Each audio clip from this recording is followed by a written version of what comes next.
London లో పర్యటిస్తున్న CM Revanth BRS పై శివాలెత్తిపోయారు. పులి బయటకు వస్తే వలలో బంధిస్తామంటున్నారు. ఆయన ఒక్క ఎన్నికకే బొక్క బోర్లా పడ్డారు అంటున్నారు సీఎం రేవంత్. అధికారం పోయినా బీఆర్ఎస్ కు అహంకారం మాత్రం తగ్గలేదు అని వ్యాఖ్యానించారు. పార్లమెంట్ ఎన్నికల్లో ఓడించి అహంకారం తగ్గిస్తామంటున్నారు సీఎం రేవంత్. పార్లమెంట్ ఎన్నికల్లో బీఆర్ఎస్ గుర్తు లేకుండా చేస్తామంటున్నారు.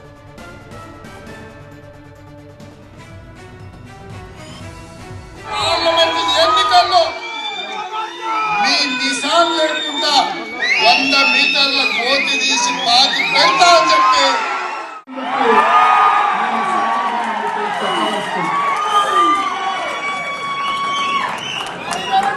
పులంట ఇంట్లో పడుకున్నదంట లేచి వస్తుందంట. నేను కూడా దాని కోసం చూస్తున్నాను బిడ్డ. మా దగ్గర బోన్ ఉంది, మా దగ్గర వల ఉంది. రమ్మను పులిని చెట్టు తేలాడగట్టే బాధ్యత మా కార్యకర్తలు.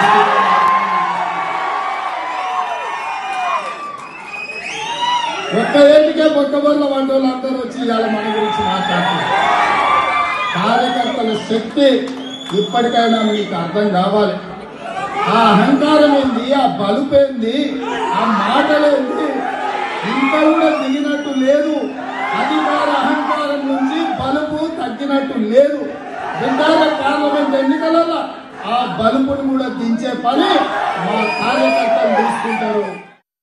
పార్లమెంట్ ఎన్నికల్లో మీ నిశాన్ లేకుండా 100 మీటర్ల కోతి తీసి పాతి పెడతా అని చెప్పి